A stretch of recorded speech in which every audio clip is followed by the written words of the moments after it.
Okay, Charles, you can go ahead.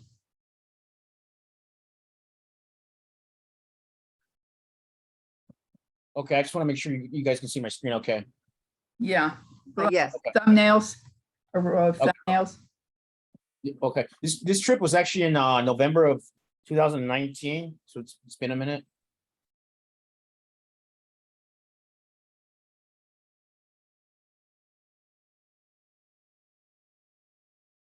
great. Mhm.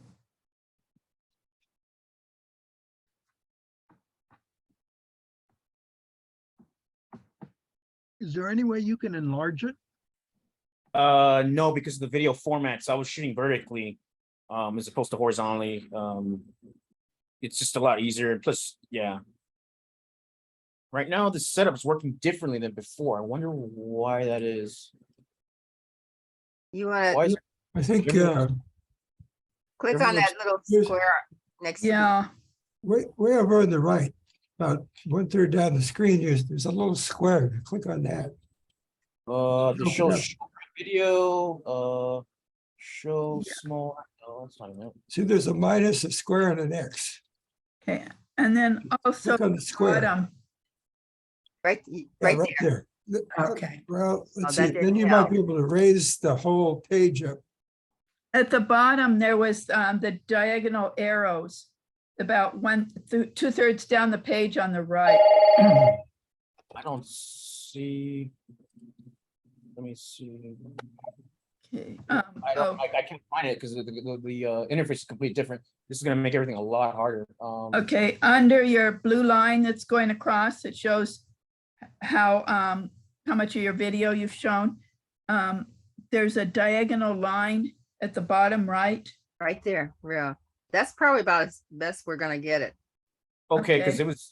it was different before, but okay, fine. I'll just stay that way. Let's see if I hold everything. Okay, so this was the in front of the airport, and after getting out of my hotel, the gentleman there actually spoke a couple of words of Spanish, and seeing children and babies like this on bikes is super common. Wow.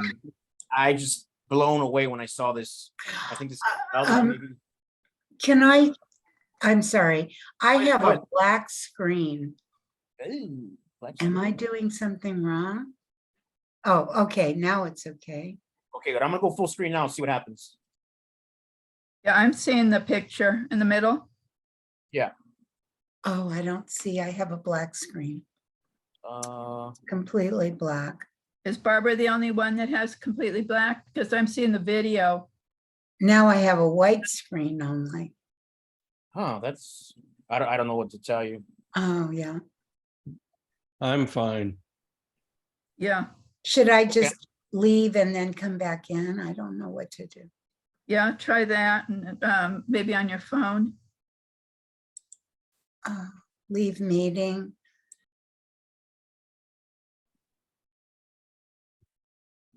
Should we wait or should I keep going? Keep going. Okay. So yeah, this is super common. I've seen, I think what, 5 up on a scooter, a Wow. whole family on a scooter, which is insane. These scooters they're tiny. I think they probably make, I don't know how many horsepower, 10, 15 horsepower. It's something like that. But this is the main way to get around it. At first I was like, oh, I need a big motorcycle with a bunch of power. And no, these are absolutely perfect for the city. And then even their version of a highway is, I think the speed limit is like 35. And there are thousands of scooters throughout the city. This place has been by far the most dangerous I've ridden ever since riding motorcycles. But after about a couple of days, I got used to it and it made sense. It's just when you look at it, it's complete chaos. So it works. It's just you have to be there and do it and get over the fear to understand it. But yeah, I'm not gonna do as many videos as before because got a little feedback. So this is gonna be just 1 or 2 videos on. There's a freaking train coming. There's a freaking fire right here. This is originally going to stop. It's crazy.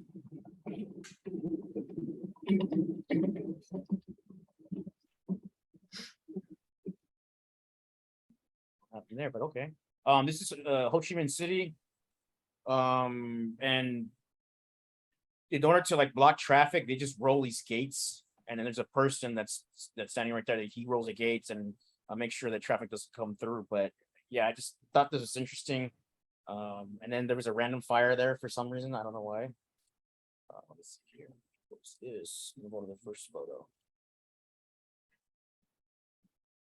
Okay, there we go. So I went to this place called Monkey Island, and it has a bunch of monkeys. You'll see in a little bit, but they also had a short boat ride, and they also had like a mock, I don't know what to call it, like their version of a military post out in the middle of the jungle.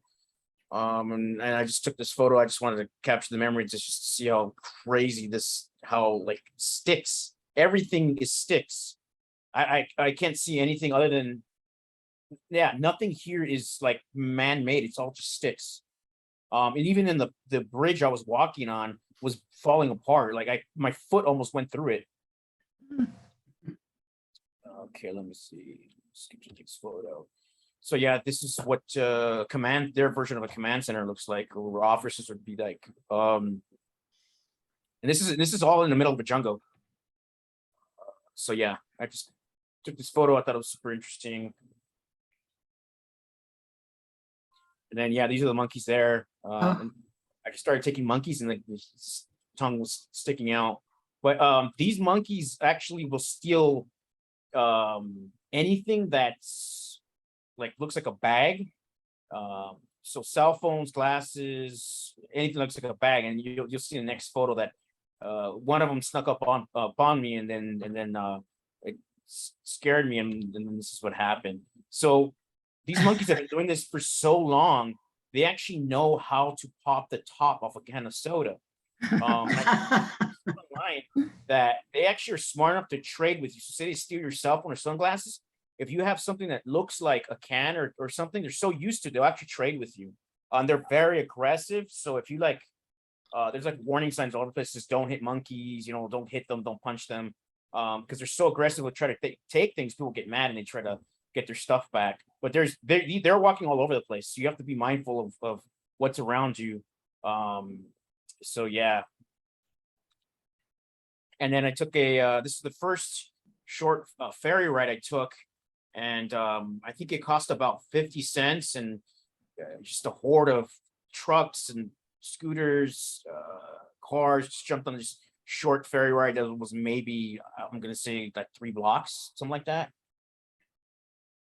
And I just took the photo because I saw the girl, and it was like super cute. And yeah, everything just like, it works. It's not perfect, but it works. Yeah. I took this photo because a lot of stuff in Vietnam is like this. It's messed up, ratty. It's not repaired, but it works. And I just saw the frame of this motorcycle or scooter, and it just blew me away that every single part that could be missing off this bike was pretty much gone. Only the essentials. He even wired up a different light, and it worked. It's yeah. And I think I got a sandwich here for like, I think the sandwich is like 75 cents or something like that. Nobody speaks a lick of English here. I was using my Google Translator off my cell phone, so you can get a SIM card and use Google Translator. And even if there's no service, you can save the words and play them, or you could just kind of like sign language. And then if you need to figure out prices, everybody there has a calculator, and they just will type the number of the price of the item. So say it's at the currency there is called dong. Say it's 1,000 dong. I think that'll be, I forget what it is. Shoot, I think it's $1 or something. I forget. So yeah, and this is super commonplace. Messed up things like this are super common. So I was riding throughout. So I started in Ho Chi Minh City, and I was mainly riding through the central of Vietnam, and there's cafes everywhere. I rearranged these items until I was satisfied with like the lighting, and there's not too much shadow, and then that they kind of filled this square. Actually, if I would have used like a square, I forget the word I'm looking for is square framing, it would have been, everything would have been enclosed a little bit tighter. But yeah, these cafes are super common. The view here, which I don't know, I don't think I included a photo, was gorgeous. And everywhere there's beautiful views. I think I paid 75 cents or something for like this coffee with milk and ice, and then tea. Yeah, tea is like super common. Yeah, and then I That's Cafe Suda. say again. It was Cafe Suda in Oh, is that what it's Vietnamese. called? Okay. Yeah. I would just point, like pretty much everything was pointing, and I'll just point everything pretty much. So I was running. My goal was to head to the halfway point. I think it was Da Nang, but I don't remember what city this was in. But I know I picked this because this was like some kind of like small theme park or their version of it. It was pretty bad, but they had a gorgeous waterfall. I took a photo of these elephants because it was extremely sad to see these animals chained up.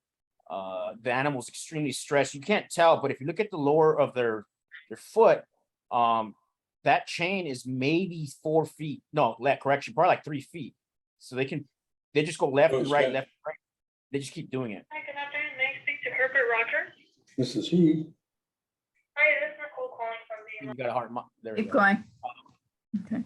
But yeah, there was other animals around. I think there was like a water buffalo. I forgot what other creatures was. Super depressing. There's no way I could pay money to touch the animals or whatever. And then yeah, these are one of the many gorgeous views. And this is the scooter that I rented. Super practical.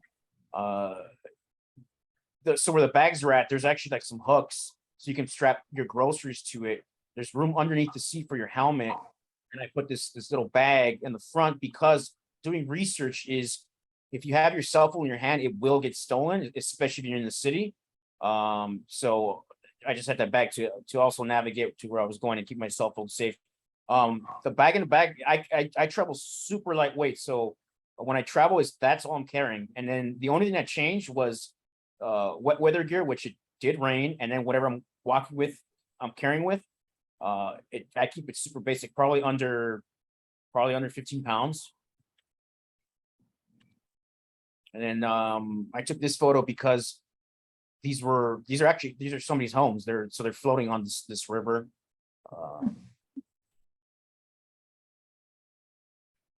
I think with this photo, if I would change something, I would. It has too much sky, so it's not balanced. That's one thing I would say about this thing. And I wish I had more of the water. And these are one of many shrines, especially along the main roads. You're gonna see a lot of shrines. I think I maybe saw 2 churches. I think their religion is Buddhism, I believe. Yeah, and I did notice that and I just stopped at this shrine just randomly off the road. I saw it was gorgeous, and they put fresh fruit. I think it's to honor Buddha, but don't quote me on that. I just know that the food and the plants are fresh.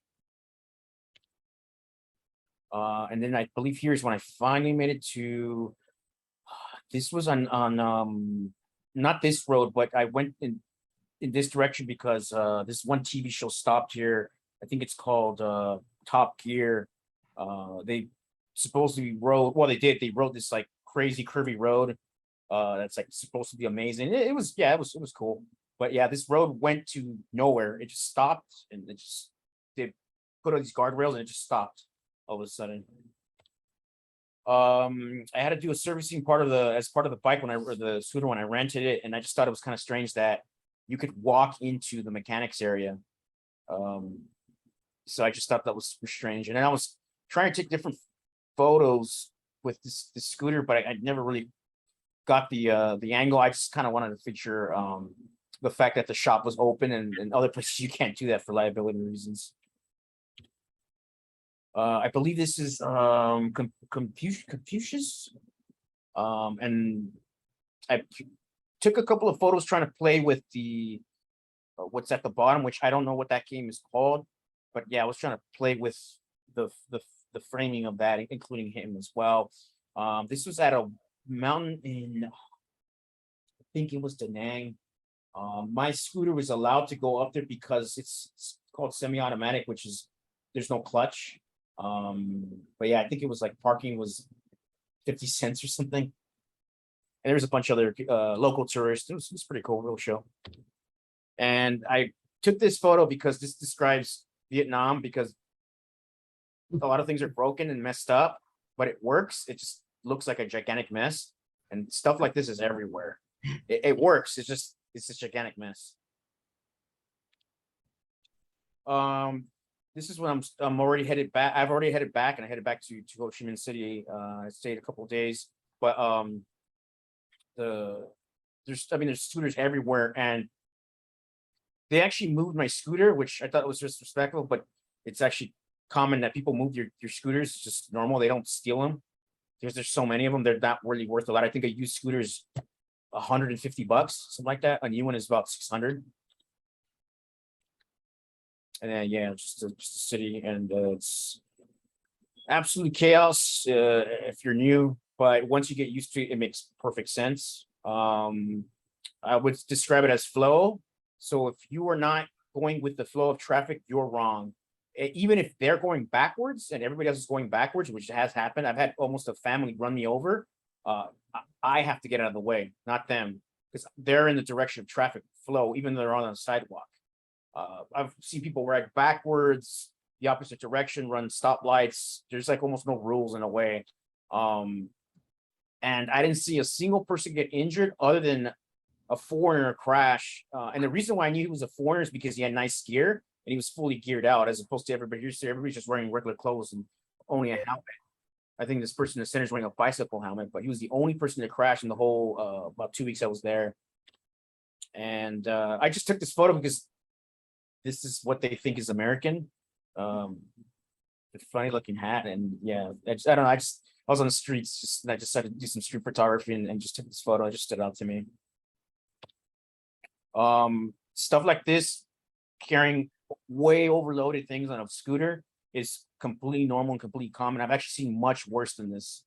And it's basically anything goes. There's no rules for how the bicycles maintain or the scooters maintain or run or lights. You throw all that stuff out the window. Plates and all this. I mean, the bikes have plates because they come like that way. But if it comes off, you're not going to get stopped. There's no registration requirement. There's no insurance requirement. So they run these things until they die because it's their main form of transportation or whatever their business is. In this case, I'm assuming it's like construction. Those are PVC pipes. I think that's should be one more photo. Let's see.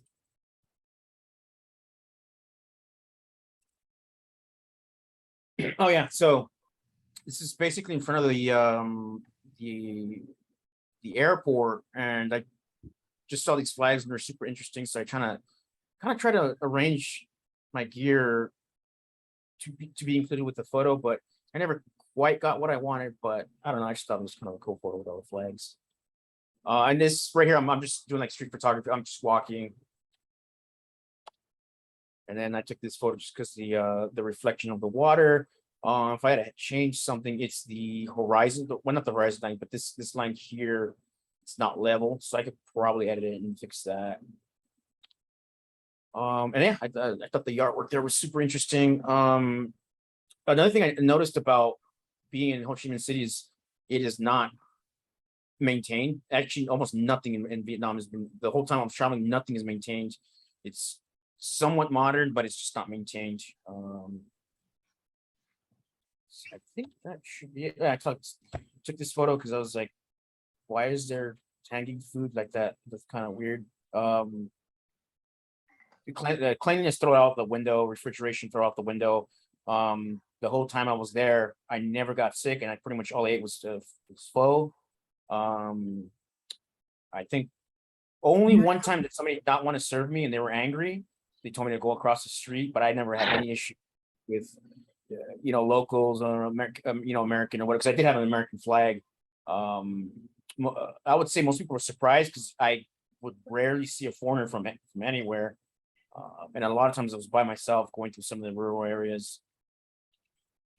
I think that's pretty much it. Yeah. Wow. I got a few more photos, but I wanted to keep a little bit short at this time. I don't know if you guys want to see some more photos. I got more if you guys want to see them. A few more. Okay. So I feel like I'm a little bit short. This is a trip to Montana, but that'll be in the future. Not yet, though.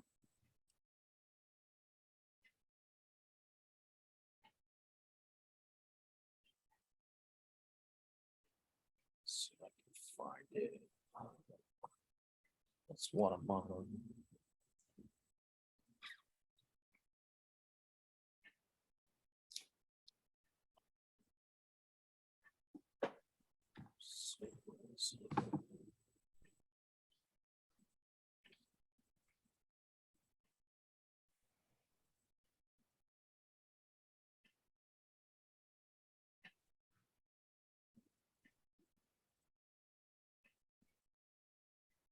I don't know why I can't find where I put the other. Oh, there it is. I do have some video, but I kind of cursed in those, so I don't want to show those. Let me see here. Let's see if I got other stores somewhere.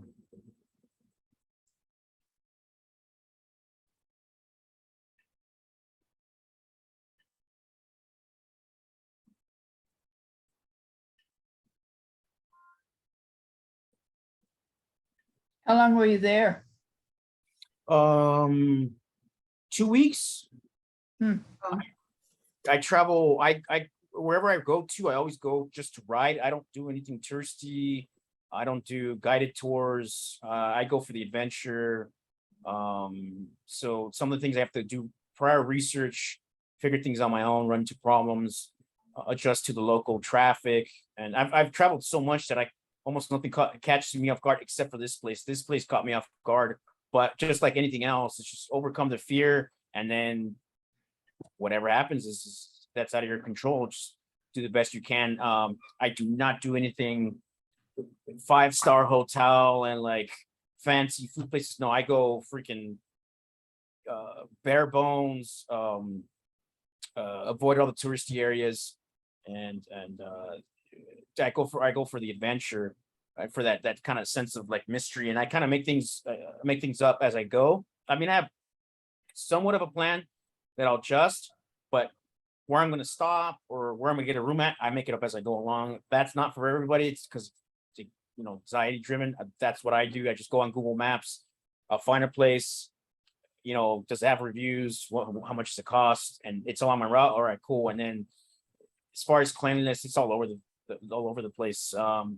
This is actually, let me see if I have a photo of. Oh, no, I don't want to do that one, but this is one of the hostels I stayed at. But one of the hostels I stayed at was $3, which is insane. What caught you off guard? What caught me off guard was the traffic, was the way traffic is. I have never encountered anything like that. Maybe Mexico City would compare, but a little bit, tiny bit. But that's the closest. This is like completely out of my comfort zone. But after day three, it made sense, and then I adjusted and I actually felt part of traffic. And as strange as it's not, I felt part of traffic. I felt part of the flow, and it made sense. And I would even get looks because some of the foreigners, because I'm obviously a lot bigger than a majority of the people there. I think if I had to guess somebody's weight there, they're probably like $130, if that. And Yeah. I was actually tall. I'm only 5'5". I think most people there were probably 5'2". Yeah. And yeah, it's a complete culture shock. It's just, yeah, I mean, it was an adventure. That's what I would call it. 100% what I asked for. As far as problems, I didn't run into any problems. I got a flat. A local popped out of nowhere and charged me 100,000 dong, which turns out it was actually a crazy ripoff, which was, I don't even know what that is, $25 or something like that. But after doing some research, locals will if they see your foreigner, they'll automatically say 100,000, 100,000, 100,000, which is a lot of money. But I think somebody yelled at me. and he was I had a view of him in one of these videos, but I don't want to play it. And he was some kind of like local gangster because every hour he would just sit there and collect money. Every hour somebody would come up, give him money, and he would just sit there. He wouldn't do anything. Mhm. And then there's a person that didn't want to serve me. The flat, I didn't get lost because I had GPS. I didn't have any problems finding a room. I can't say I really had any major problems. What else? Yeah, I didn't get injured. I didn't. Yeah, it was an adventure. I don't know if you guys have any other questions. No, I think that's it. Okay. Okay, well, thank you. Hello? Yeah. If you've ever driven in Paris, Yeah, right. guess who taught the Vietnamese how to drive? Yeah, I'm sure they did. The French. Yeah, So that's where that comes from. yeah. Okay. Thank you. Okay. You're very brave to go though. That's Yeah, quite wow. yeah. Bless. It's a progression. So I first started writing to kind of fight depression, and I remember buying my first motorcycle and picking up random spots, I think somewhere in Bakersfield or something like that. And I camped there alone. I was crazy scared. But I camped, and then kind of like a all moment that came up was that nothing happened. Like my fear was causing all this anxiety, but nothing happened. And so from there it was just a progression of camping in Arizona. The next biggest step is when I rode with a group down to Ensenada in Baja California, and I decided to camp on my own, leaving the group behind. Also, I've been to Ensenada since the age of 10, so it's nothing I didn't know. It was just the fear that was getting to me. But yeah, then I camped on my own, and then from there I just took off. It was just a progression. Everything was a progression. Like, okay, can I do 1 day trips, 1 week trips, 2 week trips, and then the next trips that I did was like riding to Washington DC, riding to Alberta, Canada, riding to doing all of Baja. And then from there I was like, wait a minute, okay, now we got to go like international. So then there was Ecuador, and then of course here Vietnam, and then the last trip was Guatemala, and then the next trip I want to do is going to be Japan, but I won't be riding a motorcycle because it's too expensive to rent. And I still have plans to do other South American countries, other Asian countries. I want to do Philippines. I want to do Thailand. I might go back to Vietnam. I don't really care for any of the European countries other than Italy. I really want to go to Italy. And that's it. Yeah. Awesome. Yeah. Yeah. Wow. Well, thank you so much for sharing that. Yeah, it's Yeah. Very quite an interesting. adventure. And we've got